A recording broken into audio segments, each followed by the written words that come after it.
Bangus ang kalimitang nahuhuli sa Angat River sa Kalumpit, Bulacan. Kaya laking gulat kamakailan ng mga residente nung may nalambat ditong pating. Oo, natakot sila. Mga bata ngayon, araw-araw kasi naliligo yan. Kumakagat talaga, oh. May pating sa ilog ng Bulacan. May kasama pa siguro dito yan, baka iinahin pa. Pating, karaniwang nasa tubig alat o dagat. Pero ano itong nalambat kamakailan sa ilog sa Kalumpit, Bulacan? Isang pating? Ang nakahuli rito, ang mangingisdang si Roldan. Pag umang ko, nakahuli agad ako ng mga ilang pirasong bangus. Tapos ulit na naman ako. Biglang may malakas na humatak doon sa lambat ko. Gumanon pa yung kamay ko. Pag-ataw ko nagagalawang, naroon pumunta sa kanang, kumaliwa. May sumapit na pala sa kanyang lambat. O sabi ko, ay, ordinaryong isda lang to, yung mga karpa lang. Sana makawala siya kasi sisirain lang nun yung net ko eh. Pero nung dahan-dahan niya na itong inangat, Uy, malaking bangus to. Parang ako mabigat pa to.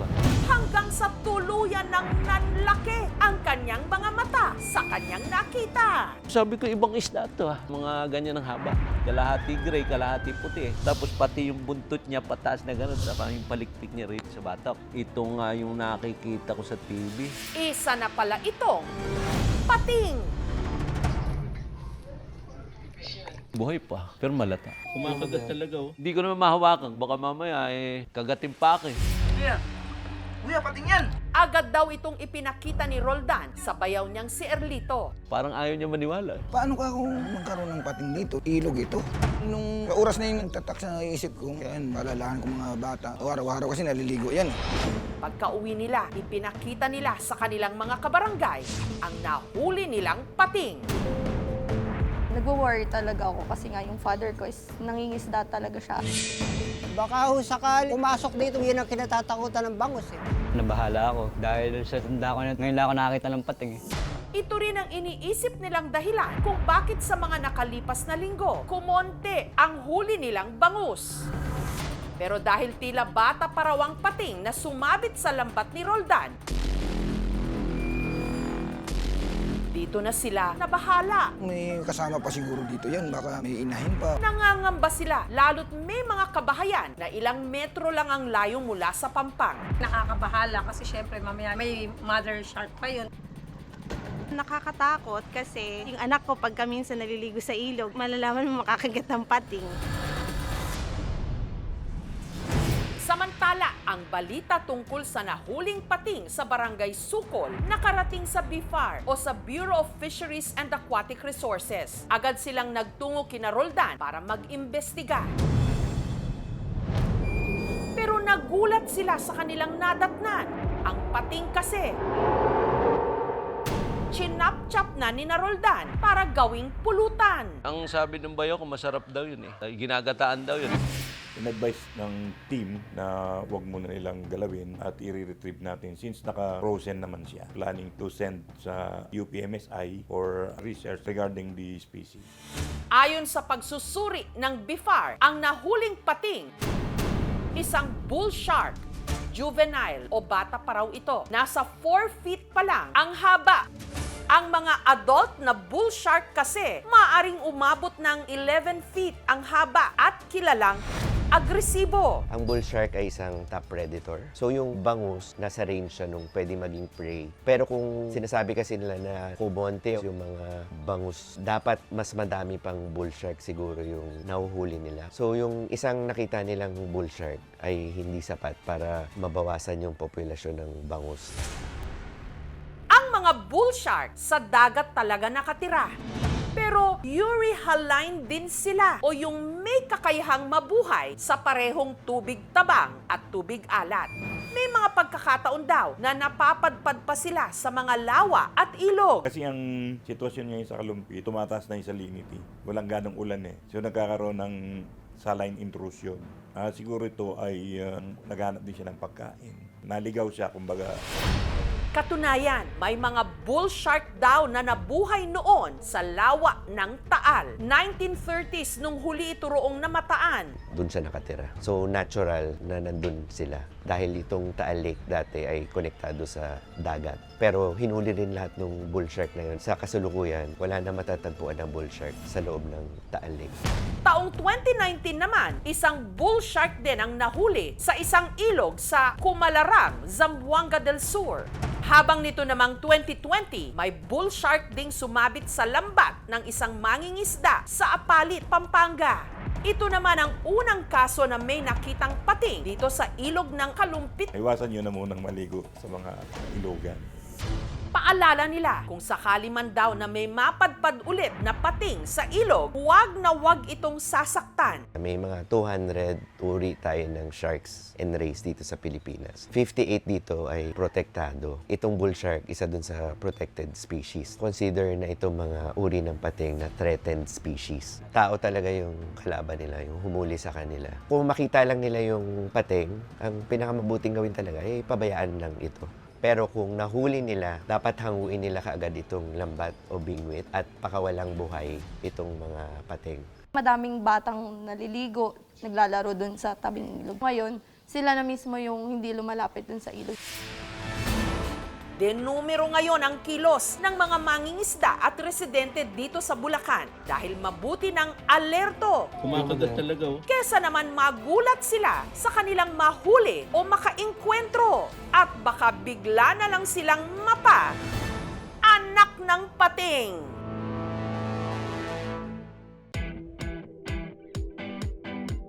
Ang ating summer adventure, lagyan ng thrill sa hype na hype ngayong Tarzan Swing. Trending ang travel video na ito ni Ann Curtis kung saan lumambitin siya sa baging at tila naglakad sa ibabaw ng asul na tubig ng Cambugahay Falls sa Lazi, Siquijor. Ito ang tinatawag na fairy walk. Diyosa, Diwata yarn? Kaya naman, marami ang gumaya. Ang entry ng iba, in fairness, flawless. May nag-feeling figure skater. May parang nag-catwalk sa tubig. At meron pang may pa-flying kiss. Pero marami. Bigong sumakses. Kung hindi man sumemplang, ayun, na-fall sa tubig. Pero paano nga ba ma-achieve ang perfect fairy walk? Ituturo sa atin yan ng mismong nagturo kay Ann, si George. Ang importante, dahan-dahan ng lakad, katapos iangat yung paa, dahan-dahan mong twist yung kanan mga kamay. Tapos kaliwa naman, twist yung kaliwa mong kamay. At para magmukhang kapani-paniwala na naglalakad ka sa ibabaw ng tubig, meron daw teknik. Bigyan mo ng kunting bigat yung katawan mo, pasaluin namin ito. Sinadya ko po talaga kasi nakita ko po siya kay Ann Curtis. Sobrang saya ko. Di pa nakakaalis ko sa bumalik. Taong 2023 pa raw ginawa ni George ang swing sa itaas na bahagi ng talon sa iniwang lupa sa kanya ng yumaon niyang misis. Ang ginawa ko yung tinali sa mga puno. Matibay, kaya sinubukan na mo yan. Ang swing, ginawa raw talaga ni George nung nauso ang human drone. Pero napansin niya na kapag nag-swing dito at kapag inihakbang ang mga paa, para kang naglalakad sa tubig. Kaya siya nagka-bright idea. Ang singil dito, pag local, 20 per head unlimited. Pag pariner, 50 per head unlimited din. Ang hindi lubos inakala ni George, ang kakasa sa kanyang paandar, si Ann Curtis nga. 4 nga bisis yata yun, sir. Naglakad-lakad sa tubig para ma-perfecto niya.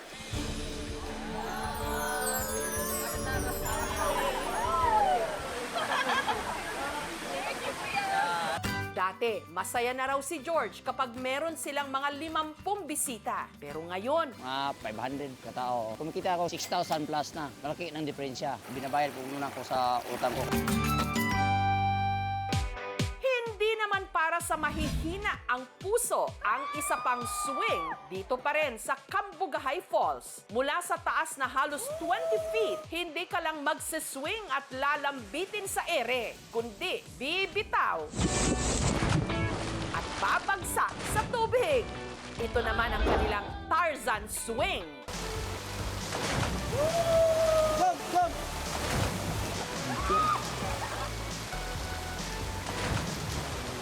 Ang free diving instructor na si Mark Dizon may baon pang buntot ng sirena. Mermaid instructor po ako. Kapag nagta-travel po ako, kasama na po yung buntot ko. Malakas po trip ko sa buhay. At dahil mabigat para makasampa sa swing, pinagtulungan pa siyang buhatin. May dagdag ka pang 3 kilo na isi-swing at mahirap po siyang i-maneuver. Go, Mark! Woo! Sirena. Sobrang saya pa na experience. Ibang tao parang, uy, may lumilipad na sirena. Para siyang half merman, half Tarzan. Sirena. Our quick response team po is present po sa area po. Ang lumambiti naman sa swing na ito, nag-ala gymnast. Project kung project, meron pang pa-slow motion effect. Ang swing by the beach, narito sa resort ni Julieta, sa Unib Island na kabilang sa Dinagat Islands. Ang resort, isa sa mga stopover ng mga naga-island hopping sa Dinagat Islands. Ang view, makapigil hininga. Mahaba yung buhangin na maputi. Pinakamaganda talaga yung mga rock formation na makikita mo. At mas maa-appreciate daw ito kapag sakay ng swing. Ang babagsakan mo naman ang napakalinaw na tubig ng dagat. Na-enjoy ko talaga yung pagsiswing. At ang good news, one to sawa kang pwedeng lumambitin sa swing ng libre. Pag meron talagang gumagamit yan sa swing, pinapaalalahanan namin na mag-ingat. Mayroon nakaready ng mga first aid kit. Malaki ang pasasalamat ni Julieta nung nag-viral ang kanilang swing nang dahil kasi rito, lumakas ang kanyang negosyo. Nung last week, meron talagang nagpupunta ng mga turista, hinahanap nila yung swing. Kailangan mo talagang kumapit kagaya sa swing para talagang magtagumpay yung hanap buhay mo. Sa mga gusto namang mag-swing-swing, pero takot ma-fall at bumagsak ng walang sasalo, ito ang para sa'yo. Meron kang harness at safety gears. Taas na hawakan sir. Okay, sige, sige. At taas, grabe!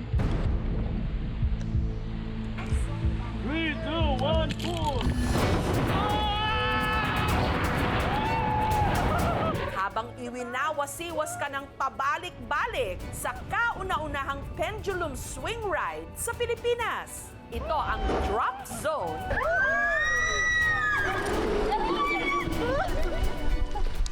Sa Dahilayan Adventure Park, sa bayan ng Manolo Fortich, sa Bukidnon.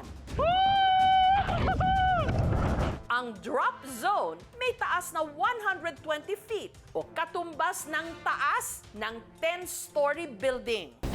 Isa sa mga kumasa sa extreme ride na ito, si Gemma. Sa taas mo lang hawakan yung release. Ano, kuya? Pero habang unti-unti na siyang itinataas sa ere, si Gemma biglang tinablan ng kaba. Wait! Teka! Teka lang! Wait! Kaya napagtanto raw niyang ang pagsisisi hindi laging nasa huli, kundi nasa gitna. Tama pa ba yung mga desisyon ko sa buhay? Napapagod na yung guardian angel ko. Paano, kuya? At halos namutla na raw siya nung nalaman niyang siya pala ang dapat na humila sa trigger para ito'y ma-release at mag-swing siya sa ere. Paano gagawin ko? Ha? Hilahin ko? Malakas ba yun? Na-mental block na po ko. Hindi po nag-a-absorb yung sinasabi ng kuya sa akin. Hanggang sa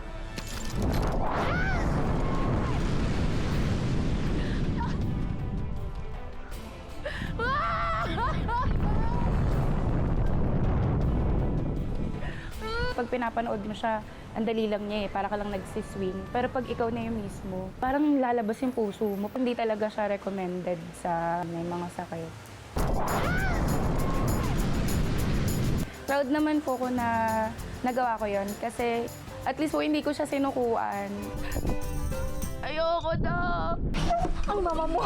At sa mga takot mag-isa sa swing na ito, pwede rin ditong may katandem. Gaya ng magkaibigang Shaibel at Althea. Oh my God! Hindi na ko kaya! Pilatas na kay Ting. Hila, ma'am! Hila, tali!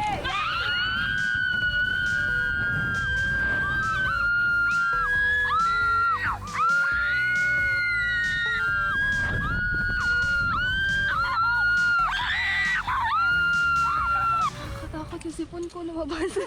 Every morning, tinicheck namin mga gamit bago kami magpasakay sa mga customer namin. Wait! Teka! Sa mga kating-katinang magbakasyon dyan, kapit lang! Matutuloy din yan!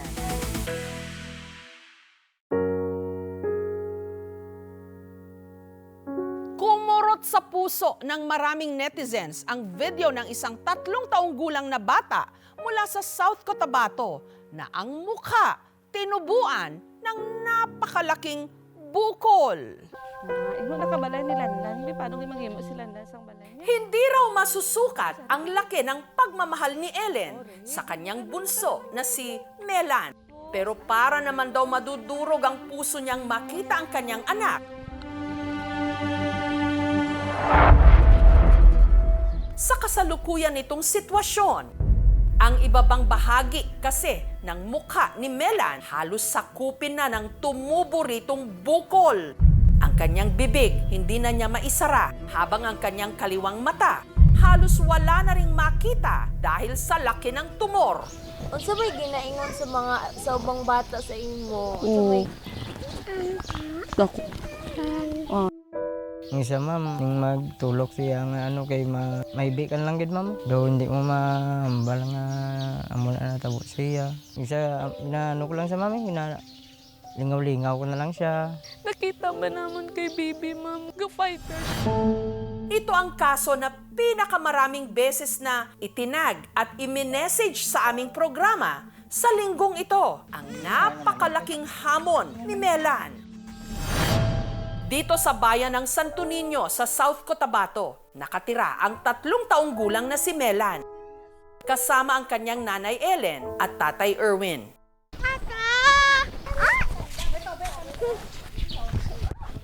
Sa kabila ng kondisyon ni Melan, lumaki siyang maliksi at masayahing bata.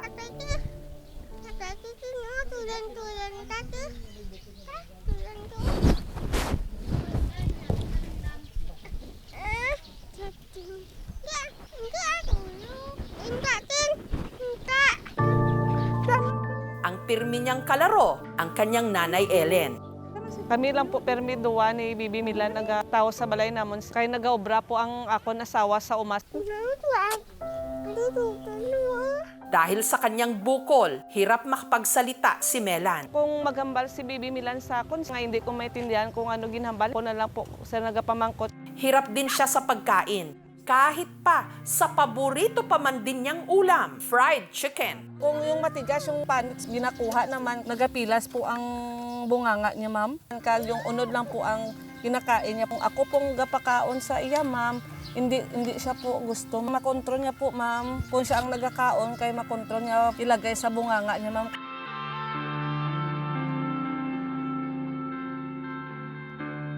Matapon po talaga ang tubig, ma'am, kapag mag-inom siya, ma'am. May ara ganyan nagagwa sa baba niya, ma'am. Wala ka na ng dagan na dali. Oh, dali na ta. Oh, nahali na. Alam ko ga, ako naman.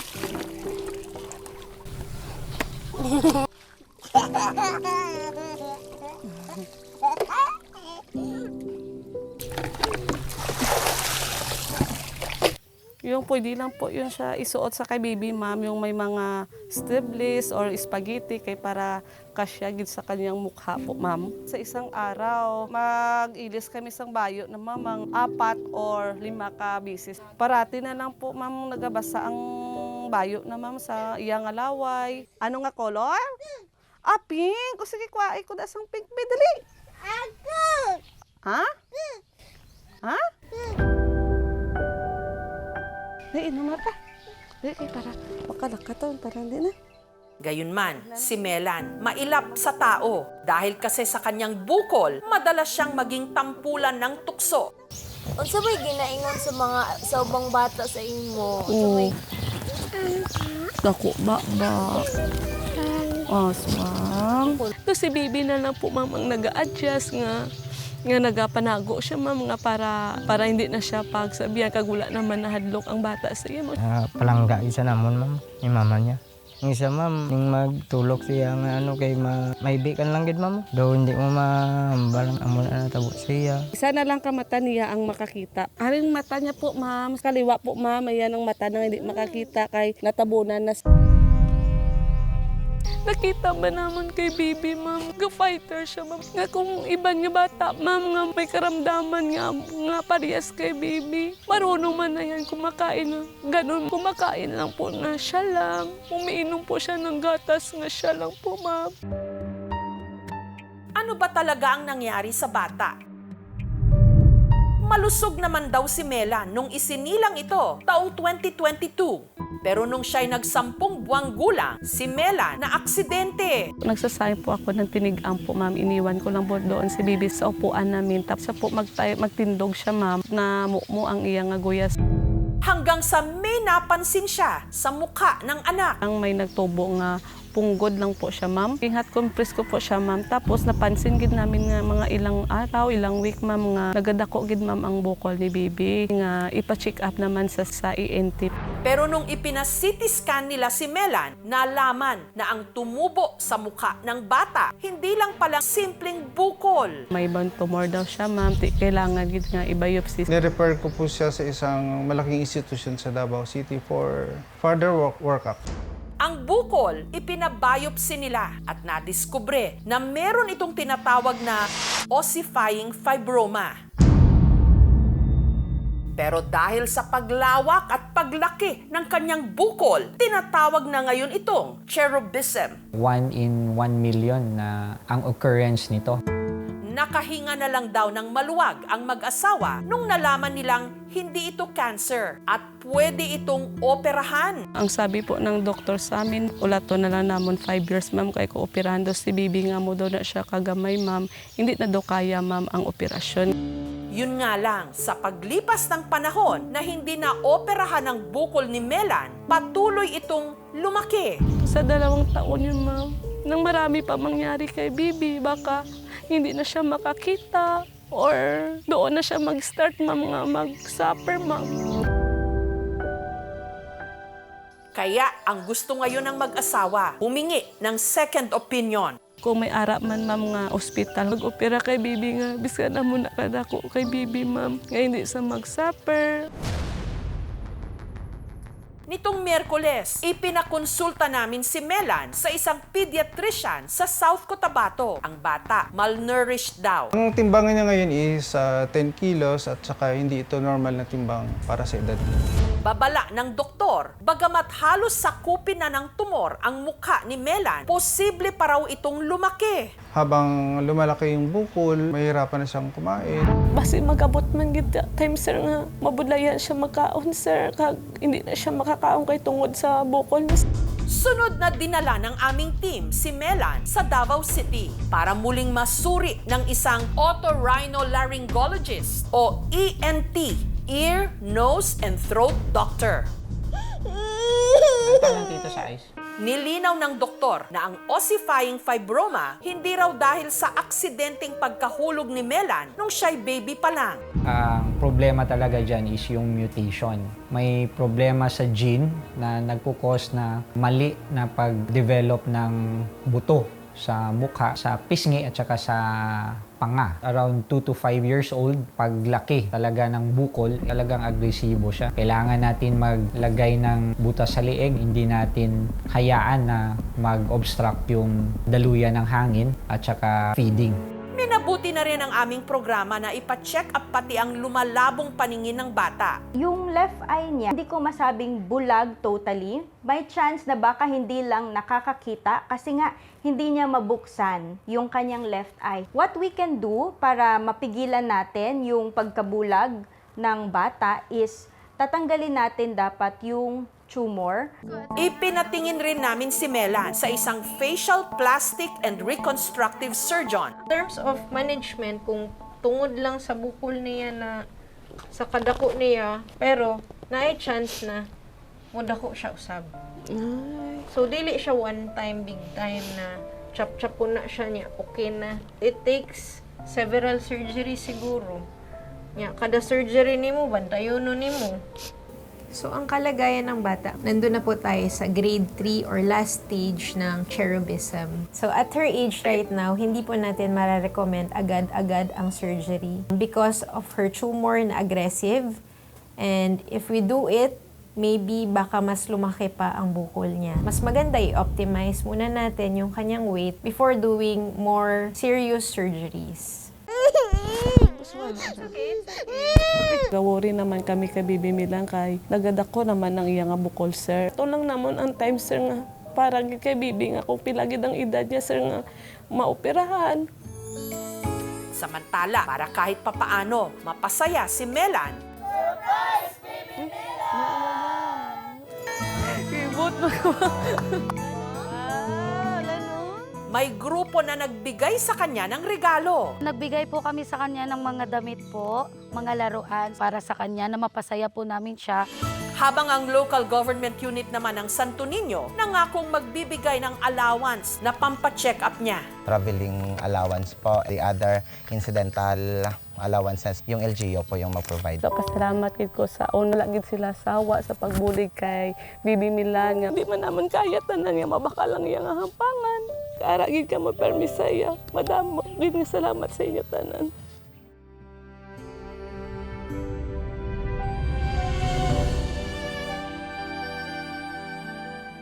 Napakabata pa lang pero napakabigat na ng dinadala ni Melan.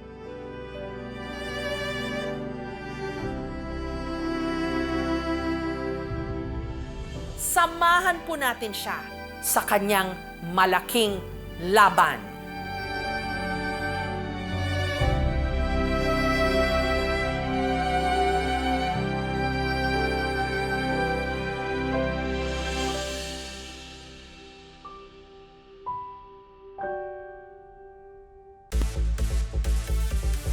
Sabay-sabay nating kamustahin sa outside world si Ivana Alawi. Hi guys! This is Ivana. This is Ivana. This is Ivana. Welcome back to my channel. So ngayon may bago tayong video. Ang bansag sa kanya, phenomenal content queen. Magiging pedicab driver tayo for today. Tinulak mo ko! Ang kanyang vlogs, lagi kasing trending. 20,000. Dati binaiyak niyo ako eh. Huling-huli ang kiliti ng milyon-milyon niyang followers.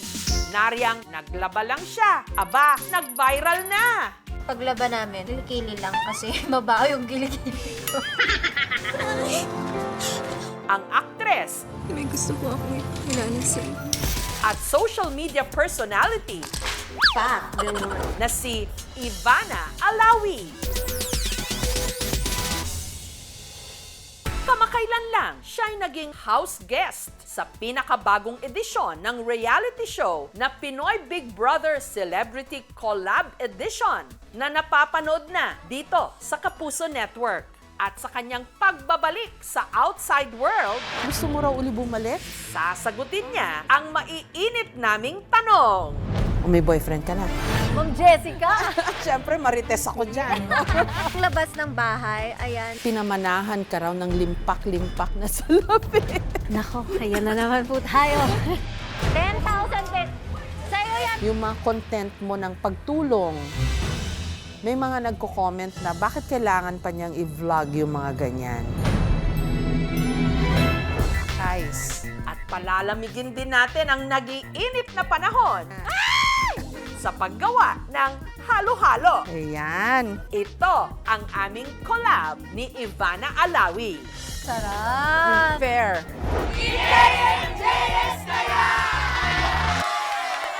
Ivana, maraming salamat ha sa interview na ito. Thank you din po. Sabi ko po kanina, I'm a fan of Miss Jessica So. Ikaw na yung tinatawag nilang phenomenal content creator. Parang masarap siya pakinggan. Maraming salamat. Pero hindi ko siya nilalagay sa utak na social media phenomenal queen. Pero hindi ko nakita yung sarili ko na magiging isang vlogger ako.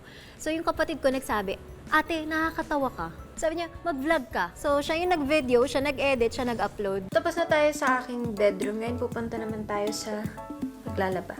Alam ko, naglaba ka lang, milyones na yon ang views. Magkano yon? Hindi ko na po alam. Inaayos natin ang mga colors kasi magkakahawaan yan. Pero bakit nga ba? Napaka-ordinaryong makakita ng mga naglalaba sa mga kalsada natin. Anong meron ka na Hindi ko naglaba ka alam. lang? Tsaka hindi ako nag-makeup o nag-ayos. Talagang tinirantas ko lang yung hair ko. Tapos umupo ako, naglaba lang ako. Ito yung dahilan kung bakit hindi ako nagdadamit. Mahirap maglaba, guys. Lagi kasi po ako nakasando na loose kasi gusto ko nakakahinga yung, everything. Yes! Baka pwede po makaingin ng barya? Eh yung nag-ano ka, nag-disguise kang pulubi. Ayan po, gusto ko lalabas ako sa kalye, hihingi ako ng tulong. Kasi na-intriga talaga ako nun. Sino ang mga tumutulong kapag walang-wala ka?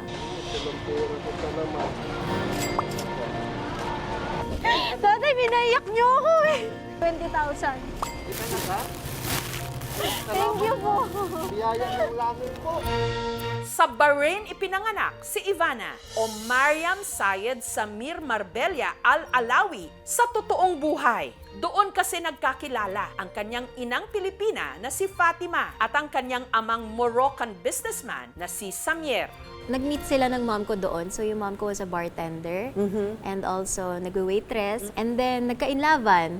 So doon na tumira yung nanay ko at nagkaroon sila ng 3 anak, which is yung ate ko, kuya ko, tapos ako. Sobrang maganda yung buhay namin doon. Tapos malaking-malaking bahay, malaki yung room. Unfortunately, hindi po sila nag-work. Naghiwalay sila. Yes. Yung nanay ko ayaw naman ng toxic na environment para sa amin. Ayaw niya nakikita namin sila nag-aaway. So umalis siya, buntis siya kay Mona. Si Fatima umuwi ng Pilipinas habang sina Ivana at ang kanyang 2 kapatid naiwan sa poder ng kanilang ama. Nagdala na siya ng girlfriend na bagets. Ako, hindi ko matanggap. Ano to, papalitan mo yung nanay ko? Sabi ko, no one's gonna replace my mom. So sabi ko sa tatay ko, I will follow my mother. Sa Pilipinas? Kaya umuwi ka rito? Apo, 6 or 5 years old, lumipad po ako mag-isa. Wow! Yes, sabi ng tatay ko, hindi kita mahahatid kasi ang dami niyang trabaho. Wala sa mga kapatid ko may gustong pumunta ng Pilipinas. Nilagyan ako ng pera sa bulsa ko. Huwag mo gagalawin yan ha. Pagdating sa Pilipinas, nanay mong kukuha. Wow, sabi ko, delivery girl. Di sakay na ako ng airplane, tapos pagdating doon, nakita ko na yung mama ko. Nag-taxi na kami, papunta na doon sa bahay. Gulat po talaga ako. Pagkakita ko po ng bahay, promise po, wala kaming ref. Hindi kami kasya doon sa bedroom po. Kasi 3 kami. Ako, si Mona, tapos si mama ko.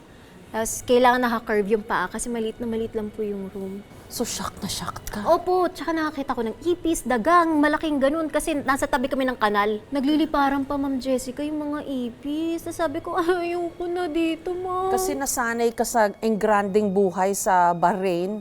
Umuwi ka dito sa Pilipinas, ganun pala ang buhay ng Tapos sabi ko sa mama ko talaga, Mama, iniwan mo kami para dito? Bakit? Tapos sabi niya, mas masaya ako dito. Hindi talaga siya about sa pera. Sabi niya, kung sa pera lang, edi sana nagtiyaga ako dun. Sana tiniis ko lahat ng mga sakit. Pero it's not about the money. Sometimes, ang happiness, hindi nabibili ng pera. Tapos yung mama ko sabi niya, maglaro ka sa kalye. Ha? Hindi ako marunong makipaglaro sa kalye kasi dun sa Bahrain, school lang, school, bahay. So paglabas ko, may mga tatakbuhan ng mga bata. Ganun lang ako, Mama, hindi ako marunong. Paano? English speaking pa. Sabi ng mga ano sinasabi mo? Arte mo naman. So gumagano, I don't understand you guys. Ganun pa ang arte. English era ka. English era. Di ako marunong magtagalog. Yung isang bata, katakbo niya, arting-arte sa akin, tinusok ko yung tenga ko. So nabutas siya, ganyan. So sabi ko, dugong-dugo. Eh di yung nanay ko, inatake na naman. Halika na magpunta tayo ospital. As time went by, dahan-dahan. Nagkaroon ako ng maraming friends. Tapos sabi ko sa mga kapatid ko, uy, ang ganda dito. Paradise. Ang ganda ng buhay mo, Ivana. Opo. Pwedeng-pwedeng gawing teleserye Nako. o pelikula. Pero nakapag-adapt ka. Yes, at mas na-enjoy ko siya. Ayoko na din bumalik ng Bahrain. Pero sabi ko, susunduin ko yung kuya ko at ate ko para ma-experience nila yung ganda dito. Gulit na gulit sila sa akin pagdating, paradise! Nangyari? Sabi ko, guys, experience nyo. Try nyo na siya ng ilang taon. Hanggang lahat po kami hindi na muwi. Nag-enjoy na po talaga kami dito. Mula nung piniling mamuhay ng mag-iina dito sa Pilipinas, ang kanilang daddy Samier na iwang mag-isa sa Bahrain. Wala kang hinanakit sa tatay mo? Wala po. Yun po ang tinuturo sa akin ng nanay ko. Kahit po hindi po sila okay, wag na wag ka magtatanim ng sama ng loob sa magulang mo. Dapat magpasalamat ka kasi nandito ka sa mundo dahil sa kanya. He passed away 2018, tama? Apo. Na-witness mo ba yung last few moments ng daddy mo, ng Apo. papa mo? He called me nung morning. Sabi niya, nandito ako sa Subic, can you come? Tapos sabi ko, oh sige po. Sabi ko sa pamilya ko, tara, puntahan na natin si dad. Kasi hindi namin alam na super critical yung nangyari. And then, nung mga 5 p.m., sabi ko, guys, parang iba yung pakiramdam ko. Pwede ba ngayon na tayo pumunta? So, on the way na ako. Yung dad ko po kasi napaka-strict. He's very conservative. Nagsisexy-sexy na ako. Kaya, natatakot din ako kasi ayoko naman ma-disappoint siya sa akin. Tapos umupo siya, sabi niya, I'm proud of you, Mariam. Sabi Tapos niya, nakita ko, nakasave sa phone niya yung mga scenes ko kahit hindi siya nakakaintindi. Tapos pinapakita niya sa mga kaibigan niya, that's my daughter. Picture kami, tapos magang-maga yung mata ko kasi feeling ko, he's not okay. Sabi ko, lipat na kita na ospital. So, nagre-ready kami na ambulance para dalhin siya sa ospital sa Manila. Wala na. he passed away. Opo. And they tried to revive him. Wala na po eh. Heart attack daw? Opo. So, heart attack na po siya nung morning, pero sabi po ng mga doktor, inantay ka talaga niya. Lumaban siya kasi wala siyang vitals na pala, parang wala siyang BP, pero nag-aantay lang daw siya. So,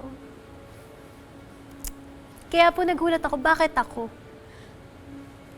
Pero ang maganda doon, Ivana, nasabi niya na proud siya sa'yo. Yeah, yun lang, okay na Talaga? I love you, Dad! Thanks for raising me and for making me. Alam naman ni Dad yan. O yung tanong ko kanina, totoo bang pinamanahan ka ng limpak-limpak na salapi? Alam mo, Ma'am Jessica, hindi po ako favorite ng tatay ko. Kahit nung lumalaki po ako, ang paborito niya ang ate ko. Kaya nagulat din po ako kung bakit niya pinangalan sa akin. Ang alin? Ang mga properties at ang mga naiwan niya. Wow, anong properties yun? Nako, Ma'am, hindi po sa akin yun. Sa pamilya po yun. Okay. So, ito yung labas ng bahay. Ayan. So, ayan ang itsura niya. But let's say you were very well provided for, tama ba? Tsaka hindi po siya nagkaroon ng ibang pamilya or anak sa iba. So talagang lahat napunta talaga sa family namin, which is akala ko, kinalimutan niya kami. Kasi hindi na ako nag-expect eh. Sa akin, magtatrabaho ako, mag-iipon ako ng sarili ko, yun po yung nasa mindset ko na. Kahit hindi mo na kailangan magtrabaho. Kailangan pa rin po. Work is life. Sa bagay. Opo. Tsaka iba yung sarili mong sarili ipon at mo. sarili mong kita sa trabaho. Pero hindi naging madali ang pinagdaanan ni Ivana bago niya narating ang kinalalagyan niya ngayon. Kwento mo naman yung iyong journey. Nag-start po ako, Ma'am Jessica, sa pagiging extra. Ang dami ko ino-auditionan. Sabay kami ng kapatid ko. Siya lagi siyang nakukuha. Ako hindi. Ay, ganun. Oo, tinatry namin. Kasi ever since bata kami, nag-iiyakan kami sa harap ng salamin. Tapos doon namin nakita na ang galing umiyak ng kapatid ko. Miss, wala po kayo. Unin niyo na po ako dito. Oh, at siya lagi nakukuha. Yes. Ikaw, extra. Extra support. Pipilitin pa ng nanay ko yung director. Uy, pasok mo naman kahit doon lang yung sa likod ng camera yung anak ko, nakatalikod. So, Diyos ma, nakatalikod pa, hindi man lang hinarap. We can still start over. Be friends. I like that. Let's be friends. Ang dating pa-extra-extra sa TV, kamakailan lang naging house guest sa PBB Celebrity Collab Edition. Pangarap ko po yun, yung makapasok ng PBB. Sabi nila, nag-audition ka daw doon, pumila ka ng Pumila pagkahaba-haba. po ako ng 22 hours. Kasama ko po mama ko. Tapos hindi ka nakuha. Opo, sanay naman po siya, di na siya nag-react. Pakwento naman, Ivana, yung mga nangyari sa'yo dun sa bahay ni Kuya? Ma'am Jessica, hindi ko po kaya yung ligo. Kasi alam ko na po yun eh, nasabi na 5 minutes lang ang ligo sa PBB house. Oh, 5 minutes eh. Ano ko pa lang yun, pagsasabon ko pa lang yun. Ginawa ko, naligo po ako sa garden. Binazzer po ako ng binazzer. Pero nakapag-shampoo ako, nakuskus ko siya, tapos kinuskus ko yung katawan ko. Kaya pag pasok sa loob, ang daming buzzer. Sabi ko, hala, hindi ko na ulitin to. Feeling ko ma-eliminate po ako kasi ang dami ko violation. Makulit po kasi talaga ako. Tapos bawal magmura. Palamura ako, Ma'am Jessica. Talaga? Kaya ngayon po. Malutong ka magmura? Oo, bawat sentence minsan may yung mga ganon. Pero ngayon, paglabas ko, ay, hindi naman tanggal, pero bawas na siya. Pero may nabasa ako, gusto mo raw uli bumalik dun sa PBB nag-enjoy house? po talaga ako. 6 days po kasi ako dun. Magiging attached ako sa mga housemate. Kaya nung umalis ako, umiiyak talaga ako. Paano nagiging enjoyable yung ganong experience? Ang daming camera. Lahat ng galaw mo, napapanood ka ng buong Noong mundo? unang araw, conscious ako na. Pero wala na akong pakialam. Parang na-enjoy ko na siya. Bahala kayo sa mga CCTV dyan. Basta ako, magpapakatotoo ako. Yung mga pinapakita kaya doon, yun yung reality, yun yung real Yes, akala ko characters. script. Ikaw yun talaga. Oh. Wala kang put on. What you see is what you get talaga ako. Kung ayaw mo sa akin, okay lang ako. Kung gusto mo sa akin, salamat. Kaya po hindi ako natakot. Pumasok sa PBB, sinasabi ng iba, hala, baka masira karir mo. Eh, di masira, di kasalanan ko. Siyempre, nag-collab yung mga kapamilya at saka mga kapuso doon sa bahay ni Kuya. O anong impression mo doon sa mga kapuso? Nung una, sabi ko, hala, baka mag-try, yung parang competition na mag-angatan. Pero wala, lahat pantay-pantay at na-enjoy ko sila. Napakabait din ng mga kapuso stars. Ano masasabi mo na parang wala ng network war? Actually, sobrang nakakatuwa yun. Lahat isang pamilya, lahat nagmamahalan. At syempre, mas marami ang may trabaho. Yun ang importante. Yes. Pwede niyo sukatin kung kasha? Yung mga content mo ng pagtulong, may mga nagko-comment na bakit kailangan pa niyang i-vlog yung mga ganyan? Yun yung platform ko eh. Gusto ko maka-inspire na ibang tao. Bakit hindi? May isa pa kaming patrivia tungkol kay Ivana. Ako po si Mariam Al-Alawi. Alam nyo bang taong 2015, pasok siya sa top 22 ng Artista Search dito sa GMA, ang Starstruck. Sa Starstruck, di ba, pumila ka rin daw. Ano Ayun nangyari po. sa'yo doon? Okay naman po. Yun po, gusto naman po ng mama ko. Kaya ginawa ko din po yun. Pero hindi ka umabot doon sa final rounds, di Opo, ba? pero happy naman ako. Wala naman eh. Lasing ka na naman. Napanood mo na ba to? Galing nyo ah. Magaling ka naman umarte. Ay, hindi po. Maganda yan ah. Yung lalaki po yung nagdala, hindi ako. Hindi, pero yung reaction mo authentic. O, ayan ka, oh. Yay. Oh, okay naman na. Ayoko, Ma'am Jessica, nakikringe ako. You were very young then, di ba? I Ilang was. taong ka nun? 17? 16? What will you tell your 16 or 17-year-old self? Enjoyin mo yung buhay mo. Huwag kang magmamadali. And wala akong sasabihin na ayusin mo yung ganito kasi doon ka matututo at doon ka magiging strong.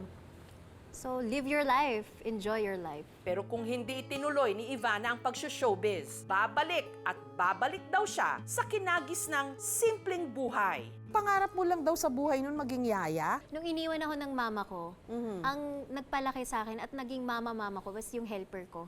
Oh. So, ang pangarap ko, maging helper din. Kaya mahilig ako maglinis, mag-ayos. Yaya Pan, at your service. Ma'am, dahil napakasosyal po pa yun. Hard to believe, ha? Yung mga stereotypes kasi, di ba? Oh, si Ivana, naglilinis, naglalaba. Opo. Look where you are now. Pag naisip mo yon, anong sinasabi mo sa sarili mo? Proud ako. Sana proud sa akin yung mama ko. Proud na proud si mama sa akin. Yeah. Ayan, sabihin mo na sa kanya. Ito na yung chance mo. Ay! Di ako iyak. Sa nanay ko, si mama, maraming salamat dahil napalaki mo po ako na maayos. Hindi ka man nasasabi sa'yo lagi, pero mahal na mahal kita. And thank you kasi inalagaan mo talaga kami. Kahit single mother ka, napalaki mo kami ng maayos, na may respeto at may takot sa Diyos. At maging mapagmahal sa mga kapwa. Kung ano po ako ngayon ay dahil po sa'yo. Pero ang galing nga niya, ha? Paano niya kayo naitaguyod? Nagmamanicure siya, sideline, nagre-ribbon ng buhok. Dakila talagang ng mga nanay, no? May kiss pa. Wow! Pero sa kabila ng tagumpay, nariyan pa rin ang mga pagsubok. Nito lang nakaraang taon, si Ivana may hinarap na malaking dagok sa buhay. Ipapakita ko sa inyo ang isa sa pinakamahirap na journey ko sa buong buhay ko. Nagkasakit ka daw? Opo, pero ano po yun, ever since I was a teenager, na-diagnose kasi ako na may mga cysts, kaya ayoko magpa-opera, ayoko magkaroon ng mga pekla. So tiniis ko siya from 13 years old po. Cyst sa reproductive ba? Opo, hindi na ako makalakad. Hirap na ako talaga? maglakad, parang hinihingal ako. Yun pala po, tas nakita ko yung tiyan ko, ang laki. Yun pala tubig na siya na napupuno ng dahan-dahan. Tapos pag tinouch mo, sobrang tigas. Paano ka ginamot? For 3 days, tinatry ng doctor na natural malabas. Eh, hindi nangyayari. Tapos sumigaw na ako, hindi ko na kaya. Butasan yun ako. Binutasan nila 3 liters. Nakuha. Inano lang yung Dinrain. tubig. Drain. Oh. Paalam pa nga ako sa mama ko. Akala mo daw mamamatay ka? Tama ba? Oo, kasi nalulunod na ako, hindi na ako makahinga nun. Kasi Nung nga yung punong-puno tubig. na siya Kasi sa yung tubig. oo. Tapos yung nanay ko, umiiyak na. Pero patago. Sabi niya sa kaibigan ko, kusapin mo nga yan. Parang kung ano-ano sinasabi. Kasi nung time na yun, kahit magsalita, hindi ko kaya. Ganun lang ako, sumisenyas lang ako. So ngayon, okay ka na? Okay na okay. Check up regular, pero hindi po siya cancerous. Ang puso kaya niya, kamusta? O may boyfriend ka na? I am dating. Oh! Sino? Naku, non-showbiz. Ma'am Jessica! Siyempre, marites ako dyan. Ayoko po ng showbiz. Bakit? Selosa kasi ako. So pag nakita ko may ka-love scene, nagsiselos ako kasi parang gusto ko akin lang. Pero ako, pwede ako. Eh kaya nga siya ginawa ng showbiz eh. Double standard Hindi, yun ginawa niya ako, showbiz na ako. Oo So nga it's naman. not like mag-a-adjust ako. Oo nga Unless naman. pakasal ka. Pakasalan mo ako. Pakasal ka. Sabi nga nila, ikaw daw yung sexy at maganda, pero real. Totoong totoo. Ano ba yun? In-effort mo ba yun o yun lang talaga yun? Actually, yung pagiging sexy, hindi ko din siya nakita dati. Nahihiya ako sa katawan ko. Inaasar ako sa puwet ko, malaki yung puwet ko, yung ito, malaki, lahat. Sabi ko, bahala nga kayo, magsiswimsuit ako sa bahay, magpipicture ako, mamahalin ko yung katawan ko. I love myself, I love my body. Kaya pinapost ko siya. Boyish po ako, Ma'am Jessica. Nung teenage po, kasi puro lalaki kasama ko. Mga pinsan ko. Hard to believe with a face like that and a body like yours. Ano ang pakiramdam na pag sinasabi ng mga lalaki, si Ivana, ang sexy niya. How do you react to yung mga ganun comments? I appreciate it. Siyempre, salamat. Pero yun, hanggang doon, may mga limit. Unfortunately, may mga viewers and followers na medyo bastos. I think lahat tayo, pwede tayo magbigay ng comments kung anong tingin nila. Basta ako, alam ko may limits ako. At dahil summer na, para sa collab namin ni Ivana, gagawa at mamimigay kami ng halo-halo. First time ko to. Sige. Marunong ka ba gumawa nito? Hindi po, first time ko po eh. Talaga? Ano ba yung layering nito? Oo, kahit ano. Kahit kasi ano? sa tiyan naman natin, halo-halo na. Di ba yellow po muna? Hindi, Ay, ingredients muna. Ito, walang nata. Damihan natin. Makaong din yan. Oo, rin. Kaya mo yan. Go, Ivana. Ayan na, lagyan na natin ng gatas. Ayan. Ayan. Halo-halo po kayo riyan. Try ako. Tatry ko lang, Ma'am Jessica. Sige, try mo. Oo. Sarap. Fair. Anong salita yun? In fair. Di ba? So fair. May mga ganyan yung mga bata ngayon eh. So fair. Ano ba ibig sabihin? Super sa sarap. So fair. Super ba yun? Diyos ko, akala ko so fairness. Ayun pala, so fair sa sarap. Sarap ba yung halo-halo namin? Ano masasabi niyo sa halo-halo namin ni Ivana? Sumakses. Thank you. Walang halong ulam. Sobra-sobra. Ano masasabi mo sa content natin ngayon, Ivana? Super sa ganda. Sobrang Latina. Salamat. Thank you. Ikaw ba, Ivana, may bala ka bang pumasok sa politika? Wala po. Kasi yung mga influencers daw, yung influence nila, ginagamit nila kung hindi sa pagpasok sa politika, ginagamit nila pag-endorse ng mga politiko, lalo na ngayon, election season. Anong tingin mo doon? Unang-una sa mga tatakbong artista. siguraduhin lang nila na may magagawa silang maganda para sa bansa natin. Kasi Pilipinas yan eh.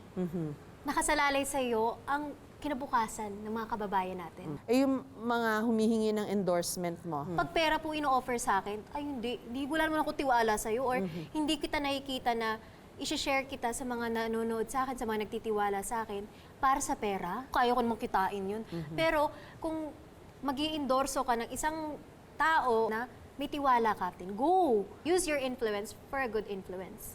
Opo. Laki naman ho nito, 20. Yung iyong vlog ba, Ivana, relevant sa nangyayari ngayon sa ating lipunan? Mostly, I try. Lahat po yun ay walang script at kung ano po talagang nangyayari. And I think it's very relevant, yes. So gusto mo rin gamitin yung platform mo to focus dun sa mga problema natin? Ganun ba yun? More on to show. I think it's very important that you use your platform for a good cause. Sa panahon ngayon, kung kailan tila lahat nagpo-project ng perpektong buhay sa social media, may mga katulad ni Ivana Alawi na pinipiling magpakatotoo. Mahirap maglaba, guys. Kaya naman walang sawa siyang pupusuan ng mga totoong nagmamahal at sumusuporta sa kanya. Thanks! Ngayong Women's Month, paano nga ba magiging ligtas ang mga kababaihan kung ang karahasan nagaganap sa mismong loob ng tahanan? Nagkagulo sa ulingang ito sa Ipil, Zamboanga, Sibugay. Sa bata mga guys May babae kasing napaanak nang wala sa oras. Karoon lang natin.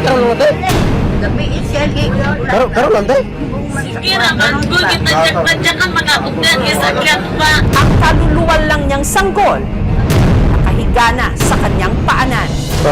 Sa bata. Pero hindi raw siya basta-basta nakunan. Ang babae kasi napaanak matapos di umanong bugil ng kanyang kinakasama. Gulata ka te. Ngayong Women's Month, pag-usapan natin ang pang-aabuso sa mga kababaihan at kung paano tayo titindig para ipaglaban ang ating mga karapatan. Naluya sa bata guys Kwento ng tinderang si Ederita na mataan pa raw niya sa labas ng kanyang tindahan ang babae na itago natin sa pangalang Marie na nakikipagtalo sa kinakasama nito na itago naman natin sa pangalang Greg. Sabi ng lalaki, uwi na tayo sa bahay. Sabi ng babae, di ako umuwi doon. Ang babae di umuwi, diyan siya nakatulog. Maya-maya si Greg sinundo ulit si Marie. Sabi umuwi! Binuhat niya, nilagay niya sa bangko ng tricycle. Pero si Marie nagtangkang tumakas. Hanggang dito na sila nagpang-abot. Sinuntok niya sa tiyan. Nakahiga na siya dito, tinadyakan siya. Sunod na lang niyang nabalitaan, si Marie nanganak na sa kalapit na ulingan. Karoon lang natin. Karoon lang te. Si Marie tuliro habang nakasalampak sa lupa. Gulata ka te. Naluya din daw sa bata. Habang ang sanggol na kanyang iniluwal, wala ng buhay. Patay na dahil ulang siya ng ulan. Hina yung katawan niya. Namutla siya. Premature labor, pag ang placenta nag-rupture yun, halimbawa nasipa, makukunan ng isang buntis. Kasi nawala yung kanyang source of oxygen. Natunto ng aming team si Marie sa Barangay Veterans Village. Inatsakan ako, sinipa-sipa ako. Sakit. Nangagisi, ako manangapla. Sakit kayo, Ang nag-aalaga sa kanya, ang kanyang nanay Alicia. Iba na ang iyang pangisip bitaw.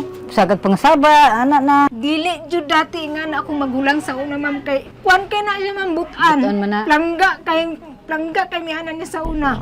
Nakilala raw ni Marie si Greg nung naging service volunteer siya sa isang ospital kung saan din ito nagjo-duty. Nagkamabutihan daw sila hanggang nagkasundong magsama sa iisang bubong. Pero kalaunan, lumabas daw ang tunay nitong kulay. Ano yung narinig ko dyan sa kanto na magkasama naman kayo ng lalaki mo, ha? Mainitin talaga. Tapos madaling mapikon. Kwento lang nga gamay na ipalaki niya. Kahit wala siya, hindi siya nakainom. Nananakit talaga. Bigla lang siyang magapa. Nagbato daw ba ang gabi ito? Sira ka niyo. Aka ni katuning nabundak siya. Kasi Kay Bambo, nampas. hindi siya dili, may mga pasa, anak. Maglain among dughan, ma'am, kay di naman mi kakaya maglantaw sa iya, kay puro sa pasa, anak. Hanggang sa nabalitaan na lang din ni Alicia na ang kanyang anak napaanak nang wala sa oras. We filed 2 cases against the suspect. RA 9262, the Anti-Violence Against Women and Children. Section 5, the psychological abuse. And the number 2, ma'am, is an intentional abortion. Ang nagkasala ay maaaring maparusahan ng pagkakakulong ng 1 buwan hanggang 20 taon. Meron din itong multa na hindi bababa sa 300,000 pesos. Si Greg tumakas at nagtago. May warrant of arrest na na-issue sa ating suspect. Ongoing pa po ang paghahanap sa kanya. Para matulungan naman si Marie na maproseso ang mapait niyang karanasan, inilapit siya ng aming team sa isang psychologist. She is presenting symptoms with depression, anxiety, emotional distress due to the impact niya ng violence ng partner niya. She has still to undergo proper assessment. She can go counseling or psychotherapy. If she needs medication, we can refer to the psychiatrist. The handling social worker will monitor her situation in coordination with the handling medical doctor po. It's a series of intervention na kailangan po naming ibigay hanggang sa ma-okay na po siya. Sana makulong. Gusto kong lumaban para makuha ang hustisya para sa anak ko.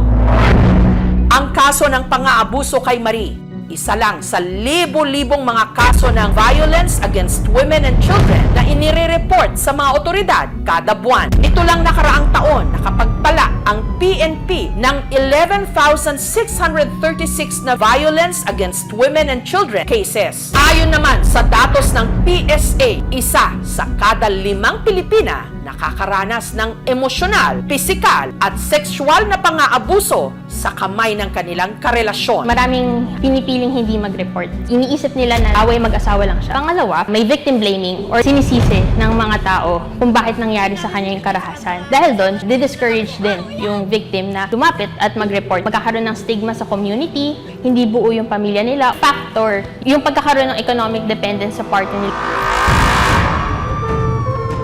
Ang katahimikan naman ng gabi sa barangay na ito sa Hirona, Tarlac, nabulabog kamakailan nung umalingaw-ngaw ang isang sigaw. Hiyaw ng isang babae na sinilaban ng buhay habang siya'y natutulog. Nakita ko yung anak ko, nasusunog na. Ang biktima, si Rose, at ang may gawa nito, walang iba. Ang kinakasama niyang si Jose, hindi niya tunay na pangalan. May sumisilip-silip na tao dyan. Talaga pong siya ang pinuntirya. At ang nagtulak di mano kay Jose para sunugin si Rose, selos? Maayos naman daw dati ang pagsasama ng dalawa. Nabiyayaan pa nga sila ng 2 anak. Pero gaya ng ibang magkarelasyon, meron daw silang mga hindi pagkakaunawaan. Anong ginagawa mo dito? At ang madalas daw nilang pagtalunan, ang pag-inom ni Jose. Intindihan mo ako? Wala siyang trabaho. Ginugutom yung anak ko. Si Rose pangaraw ang kumakayod para sa kanilang pamilya. Madadating niya asawa niya nasa inuman, sa sugalan. Sabi po talaga siya kumikibo. Kinikintin po talaga nila. Kaya naggulat na lang daw sila nung nabalita ang gusto na ni Rose na makipaghiwalay. Mayaw na nga yung anak ko eh. Hindi na sila okay. Kasi nananakit nga siya. Mag-boyfriend pa lang sila. Nasaktan na yung anak ko. Ginawa daw. Kinuwelyuhan tapos sinakanyang. Nitong nakaraang buwan, bumalik na si Rose sa poder ni Erlinda. Pero nitong February 4, nasaan ang mga bata? Nung kukunin daw sana ni Rose ang mga anak niya kay Jose. Bakit ka ba hanap ng mga bata? Kanina ka ba nakahiga dito? Nagulat na lang daw siya nung di umano. Muli siya nitong pinagbuhatan ng kamay. Sinara yung pinto, tapos sinaktan na si Rose. Pinagsusuntok ng ganun, tapos dito nga. Tapos sinakanyang ganyan.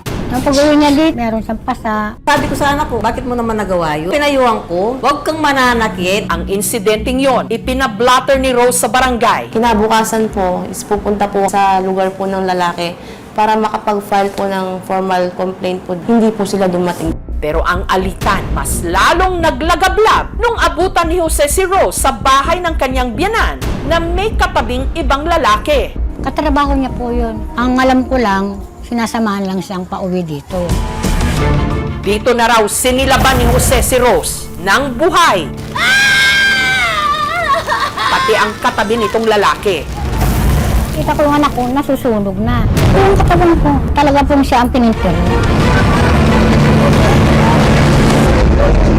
Si Rose nagtamo ng third-degree burns sa halos buo niyang katawan. May mga iba na abot hanggang buto ang sunog sa kanya. Matindi at malubhang pagkasunog. Ay, tubig oh. Makasaksakin mo oh. Ha? Tubig yun. Gatas. Sabi na rin sa akin ng doktor, yung ganyan na urin sunog talaga walang ligtas. Pero yung nangyaring ito, hindi ko na matanggap. Masakit ang nangyari sa'yo, anak.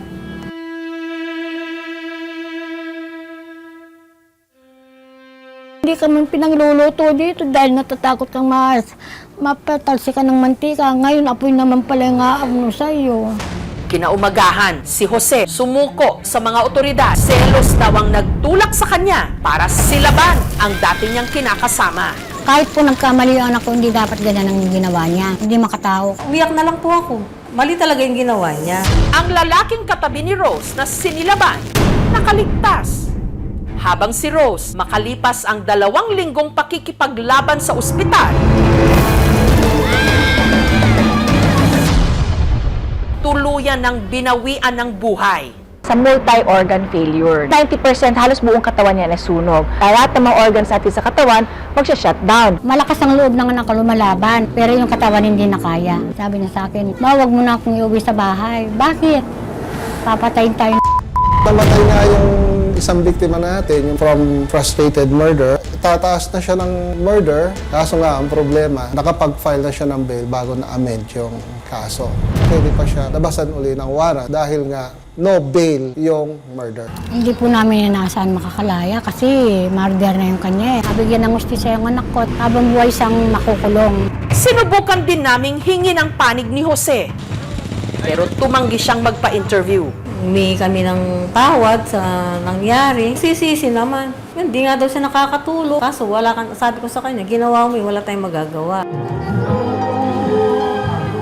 Mas masakit pa po yung mawalan ng anak kaysa mawalan ng asawa. Wala pong kapatawaran yung pong ginawa niya. Kahit masisimasan 10 beses, hindi kami titigil hanggat hindi namin nakuha yung hustisya. Continuous yung abuse, nagde-diminish yung self-worth ng babae. Bumababa yung self-esteem niya. Kung feeling natin na natutrauma na tayo sa relationship, or kung nawawalan na yung self-identity, yung self-esteem, or kung masyado nang kontrolado yung decisions, behaviors, it's really time to leave the relationship behind and move on. Dapat alam niya din na meron siyang mga matatakbuhan. So kailangan ready din tayo na saluhin yung mga biktima. Kailangan nating basagin yung kultura ng pananahimik. Isang babaeng biktimang kumakawala sa isang relasyon ay nakakadagdag sa maraming bilang ng mga babaeng lumalaya para ipaglaban yung kanyang karapatan. Inihingi pa rin natin palagi yung cooperation ng ating mga kababayan, whether biktima ka man or ikaw man ay naka-witness nang sa ganun ay hindi dumami pa yung mga ganitong mga incidents. Lagi nating tandaan na ang pagmamahal, mapagpalaya, hindi mapanakit. I-report sa mga otoridad ang anumang uri ng pang-aabuso. Naluya sa bata oh, mga guys oh. Sa dinami-dami ng mga istoryang ikinukwento ng radio DJ mula Barangay LS na si Papa JT, may personal siyang kwentong natuklasan na kanyang ikinawindang. Alam mo, yung pagkukulang ng mga magulang. Araw-araw, nagbabahagi siya ng kwento ng iba. Hindi totoo yun. Huwag ka nagpapaniwala sa mga sinasabi nun. Bahay tayo! pirming takbuhan ng mga nanghihingi ng advice. Maraming salamat po sa lahat ng mga nakaantabay. Ang radio DJ ng Barangay LS 97.1, si Papa JT. Pero marami ang nagulat ng kamakailan. Si Papa JT naman ang nagsalaysay tungkol sa kanyang pagkatao. Sa isang TikTok post kasi, ikwinento niya ang napakalaking plot twist ng kanyang buhay. Ang kinilala niya kasing ama't ina sa loob ng mahigit 4 na dekada, hindi niya pala mga totoong magulang. Yang ate mo, ang totoong nanay mo. Ito ang ikukwento sa atin ngayon ni Papa JT. Sa Paco, sa Maynila, lumaki si Papa JT na bunso sa 5 magkakapatid. Ang buhay namin noon, mahirap. Foreman sa construction yung tatay ko. Yung tatay ko, si Papa Eddie, pagkasahod nga nila, may dalang ice cream yan. Nakita ko naman sa kanila na hindi sila nagdamot sa akin. Pero si Papa JT, certified mama's boy. Barangay. Palagi ko yung dinadala sa church. Matalino siyang bata. Hindi ko yung napalo kahit isang beses. Kasi masunurin siya. Pero dahil sa hirap ng buhay, namasukan ang kanyang mama Edna bilang domestic helper sa Hong Kong. Sa kabila ng pagmamahal na ibinuhos sa kanya ng mga kinilalang magulang, pakiramdam ni JT may kulang. Noong 1993, 10 years old ako, may pakiwari na ako na ampun ako eh.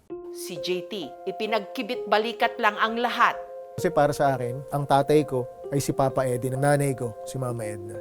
Sarado na ako dun. Pero taong 2019, namatay ang kanyang Papa Eddie. Napadalas din daw ang alita ng kanyang Mama Edna at Ate Bacuz. Lagi ko nga iniisip kasi ang lapit ng edad nila, para silang mag-ate, parang ganun. Naisip ko na parang normal lang yon na nagbabangayan silang mag-ina eh.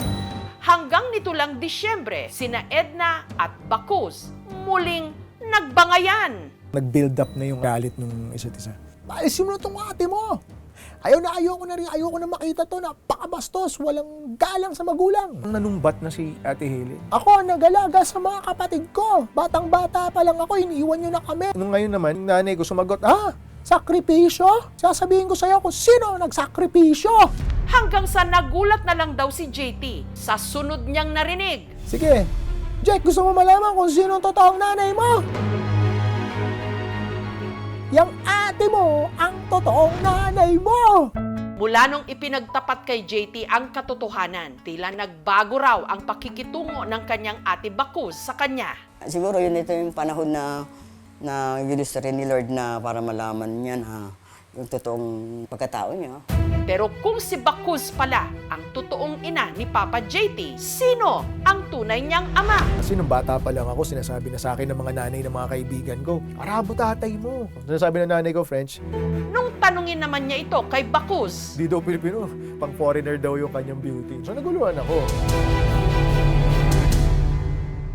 noong dekada 80, laman daw talaga si Bacuz ng mga KTV bar sa Maynila. Narinig akong kumanta nung may-ari. Nag-guest ako noon sa event na gagawin. Nagpasama raw si Bacuz sa kanyang tiyahing si Lita para bumili ng masusuot sa isang event. Nakipagkita siya rito sa isang hotel sa Pasay, kung saan din di umano naka-check-in ang amo nitong sikat na mime artist mula sa France. Walang iba kundi si Marcel Marceau, na imbitahan daw kasi itong magtanghal sa Pilipinas. Nadaknan ko si Marcel doon. Wala raw yung ate ko at may inutos sa kanya. Pero antayin mo na rito, sabi niya. Si Marcel Marceau, tila na love at first sight daw kay Bacuz. Gusto daw niya ako. Hanggang ang kanilang pagkikita na uwi sa Kapusukan. Wala hindi na kami nagkita no afternoon. Pero ang hindi alam ni Bacuz, ang nangyari sa kanila, magbubunga. Gusto ko nga patayin eh. Bakit mo ginanyan yung anak ko? Ang ina ni Bacuz na si Mama Edna, nakausap pa raw noon sa telepono si Marcel. I'm looking for Lita. I'm talking with Marcel Marceau. Kaya doon alam ko na Marcel Marceau ang tatay niya. Pero si Bacuz nagdesisyon na huwag ipaalam kay Marcel Marceau na di umano may anak pala sila. Hindi ko pa siya kakayanin na kalaki na gano'n. Paano ko siya bubuhayin? Sinabi niya papa ko na Sige, tuloy mo na lang yun at ako nang aano yan, mag-aalaga niya. Kaya mula nung ipinanganak ni Bacus si JT, sina Mama Edna at Papa Eddie na ang kinilala niyang mga magulang. Hindi naman naging mabigat sa akin yun. Kasi talagang inano ko sa puso ko na anak ko siya. Ang guilt ko lang talaga yung nagsisinungaling. Kaya nung nag-away sina Mama Edna at Bacus nito lang Disyembre, hindi na raw ito nakapagtimpi pa. Sabi ko, tumatanda na kasi ako, Lord.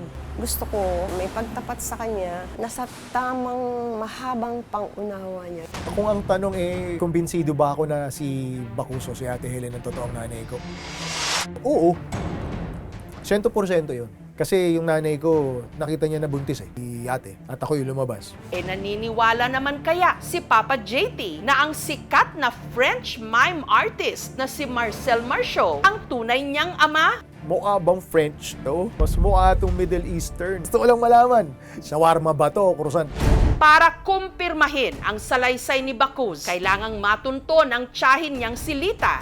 Pero si Lita, matagal nang patay. Pero sa pagsasaliksik ng aming team, may nahanap na dokumento na maaari raw makapagsabi kung totoo nga bang anak si JT ng sikat na mime artist mula sa France na si Marcel Marceau. So naguluhan ako. Sa aming pagbabalik.